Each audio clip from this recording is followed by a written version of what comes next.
Here is scene 1 expanded to approximately 1,000 words, as requested, told smoothly, without headings. Daniel had always believed that preparation could overcome almost anything, nerves, doubt, even the cold indifference of people who didn't really want to listen. For weeks, he had rehearsed this presentation with the dedication of someone who couldn't afford to fail. Every slide had been polished and rewritten until it felt almost alive. Every sentence had been practiced in front of a mirror, late at night, when the rest of the campus slept.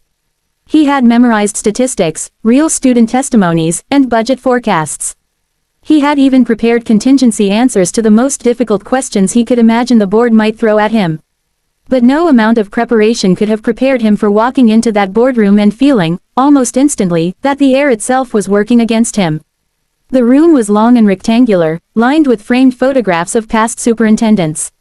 The polished table reflected the fluorescent lights above, and the chairs, too stiff to be comfortable, sat arranged like a silent jury. Daniel clutched his folder as he stepped inside. He nodded politely, but only 2 of the 7 board members looked up. The rest were immersed in their papers, phones, or conversations with one another. His stomach tightened. He cleared his throat. "Good afternoon. Thank you for having me." A few muttered hums of acknowledgement followed, but no one smiled. No one invited him to begin. He forced himself to breathe and waited until the superintendent motioned toward the projector with a vaguely dismissive gesture. "You may start." He clicked to the first slide, hands slightly damp despite how many times he had practiced. The Student Well-Being Integration Program focuses on early emotional intervention. He was interrupted before he even finished the sentence. One board member, a woman with sharply angled glasses, raised a hand. "We've seen 3 mental health proposals this year. How is this any different?" Daniel blinked, taken slightly off balance. He had a section addressing this, but not yet. "I'll absolutely explain that," he said carefully. "If I can walk you through the foundation first." "We're short on time today," another member interjected, not looking up from his phone. Daniel swallowed. "Right, of course." He tried to continue, adjusting the order of his points on the fly. He explained the rising number of student counseling referrals, the alarming statistics concerning burnout and anxiety, and the gaps in the district's current support network. He presented testimonies, anonymous, heartfelt, from students who had trusted him enough to share their fears. He shared the vision he'd carried for months, a district where students didn't have to wait until crisis to be heard. But every time he spoke, it felt like throwing words into a void. One board member checked her watch every 2 minutes. Another whispered comments to the colleague beside her, stifling laughter at something that clearly had nothing to do with him. Another tapped a pen rhythmically, not out of interest but impatience. Daniel pushed forward anyway. He had always been stubborn like that, believing that if he just explained clearly enough, passionately enough, someone would understand. Someone would care, but he could feel the burn behind his ribs growing with each passing moment. When he reached the part of his presentation explaining the program's measurable goals, the superintendent finally closed his folder with a sigh. The sound echoed through the room louder than it should have. "I think we've got the gist," he said. Daniel froze. He hadn't even reached the part where he explained the cost breakdown, the grant matches, the volunteer hours pledged by the psychology students at the university. He hadn't shown the case studies. He hadn't explained why early intervention wasn't just beneficial, it was critical. "Sir," Daniel said gently, trying not to sound desperate, "there's one more section I believe you'll find important. We'll review the material and get back to you," the superintendent said with a thin smile that didn't reach his eyes. Chairs scraped as board members stood. "Thank you for coming." And just like that, it was over. A presentation he had spent countless nights perfecting had been dismissed in less than 20 minutes. He stood frozen for a moment, hands awkwardly clasped in front of him. "Thank you for your time," he managed to say, even though not a single board member looked back at him. He packed up his laptop slowly, trying to keep his hands from shaking. His throat felt tight. It wasn't the criticism that hurt, he could handle critics. It was the indifference, the feeling of speaking into a room full of people who had already decided that his idea wasn't worth their time. He left the building as if walking through water, heavy, slow, disoriented. Outside, the air was cool, early autumn settling into the campus with a quiet that contrasted sharply with the buzzing fluorescent lights inside. He followed the stone path through the courtyard, past empty picnic tables and trimmed hedges. Normally, this part of campus calmed him. Today, it felt too open, too exposed. His legs carried him to the far end of the courtyard where an old wooden bench sat beneath a towering maple tree. Its leaves were beginning to redden, fluttering down like tiny flags of surrender. Daniel sat heavily, burying his face in his hands. He wasn't someone who cried easily. He'd always prided himself on pushing through, on not letting others see when something cut deep. But today, the weight was different. It wasn't just about the program. It was about the students he'd spoken to, students who had shared their struggles because he promised he would fight for them. Students who believed he might be the one adult genuinely listening. He had carried their voices into that boardroom, and those voices had been ignored. The thought twisted in his chest until he could barely breathe. He stayed like that for a long time, maybe 5 minutes, maybe 15, until the sound of footsteps approached, soft but steady. He didn't lift his head. He assumed it was just someone passing by. But the footsteps stopped right beside him. "Daniel," a gentle voice said. He looked up. Standing a few steps away was Ms. Rowan, the new reading teacher who had joined the faculty 2 months earlier. She held a steaming paper cup of tea, her expression soft with concern rather than pity. Her presence alone felt like warmth cutting through the cold. "You okay?" she asked carefully. He tried to answer, but his voice cracked on the first syllable, so he just nodded weakly.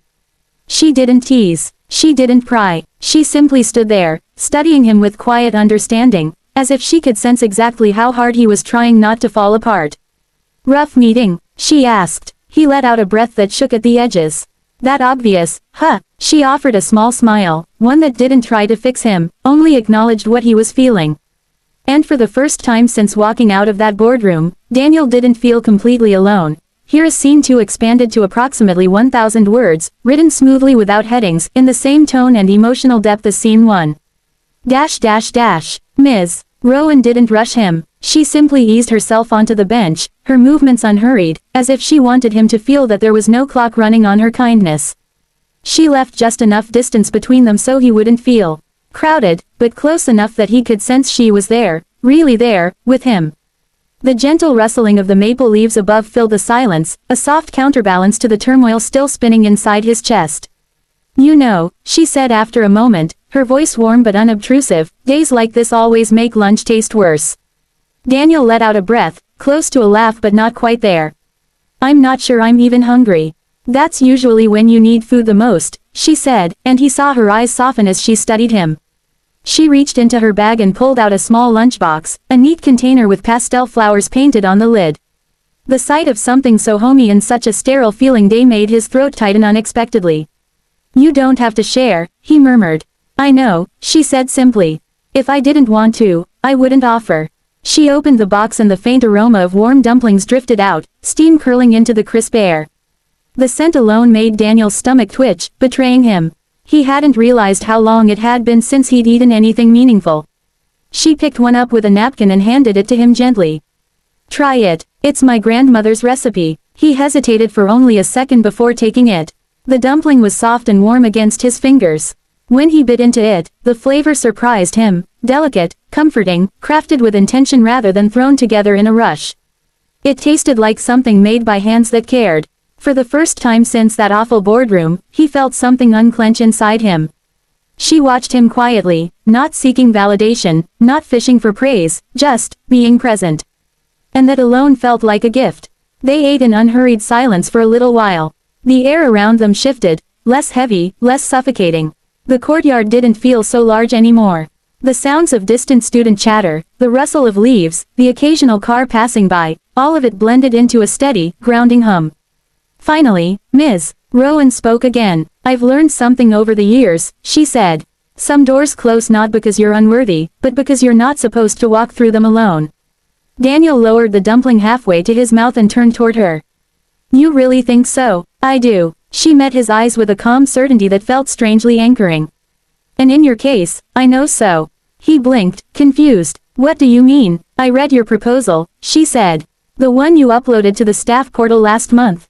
I spent an entire evening going through it." His brows lifted, surprise cutting through his exhaustion. "You did, of course." She sipped her tea before continuing. "I saw the way you wrote about the students, their fears, their stories, their hopes. You didn't just collect information. You listened. You cared. You saw them as more than numbers." Her words found someplace tender inside him, a place still bruised from the board's disinterest.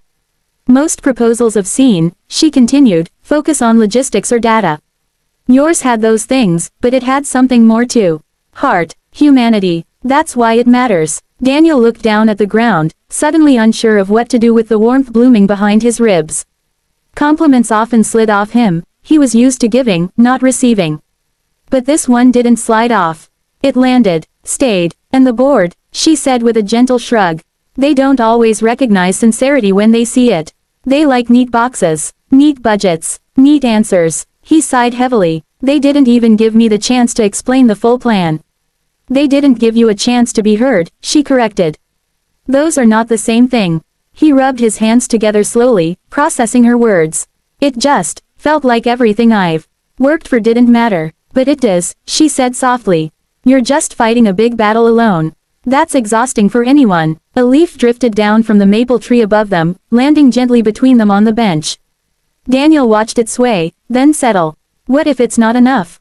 He whispered. The vulnerability in his voice surprised even him. Ms. Rowan didn't hesitate. It is. But you shouldn't carry it alone. And you don't have to. When he looked at her, she wasn't offering pity. She was offering partnership. Steady, patient, and genuine. Something far rarer. I can help you revise the pitch, she said.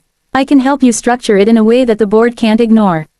I used to work with proposal formats when I was in my last district. And I know how these people think. Daniel stared at her, taken aback. You'd really do that? She smiled. Not big, not forced. Just warm. I'm offering to stand with you. That's a little different than helping. Her words hit him deeper than he expected. Stand with you. Not assist. Not advise. Stand. Something inside him, something heavy, something tired, shifted at those words. Slowly, like a door opening an inch at a time, letting a sliver of light in. They continued eating, talking softly about small things, teaching, funny student moments, the chill of early autumn, how the courtyard seemed to have better acoustics for quiet conversation. Every now and then, Daniel felt himself relax enough to smile, and each time he did, Ms. Rowan's expression brightened almost imperceptibly. When they finished lunch, she closed her lunchbox and stood. The sunlight caught in her hair as she looked down at him. Come on, she said, extending a hand. Let's rebuild your pitch. We'll make it stronger, clearer, unignorable, and next time, you are not walking into that room alone. Daniel looked at her hand for a long moment. It wasn't just a gesture, it was a promise.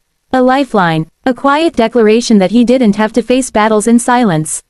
He reached out and took it. Her grip was steady, warm, grounding. And as she helped him to his feet, Daniel felt the heaviness he'd been carrying all morning finally begin to lift, not because the problem had vanished, but because someone was now willing to shoulder a piece of it with him. He hadn't expected kindness today. He hadn't expected anyone to notice he was hurting. He certainly hadn't expected a gentle reading teacher to arrive like warmth in the middle of the coldest moment. But sometimes, he realized, the people who change your path aren't the ones in boardrooms or behind polished tables. Sometimes they're the ones who sit next to you on an old wooden bench, offering a warm dumpling and a quiet reminder that you don't have to fight everything alone. And as they walked back toward the building together, Daniel felt something he hadn't felt all day. Hope.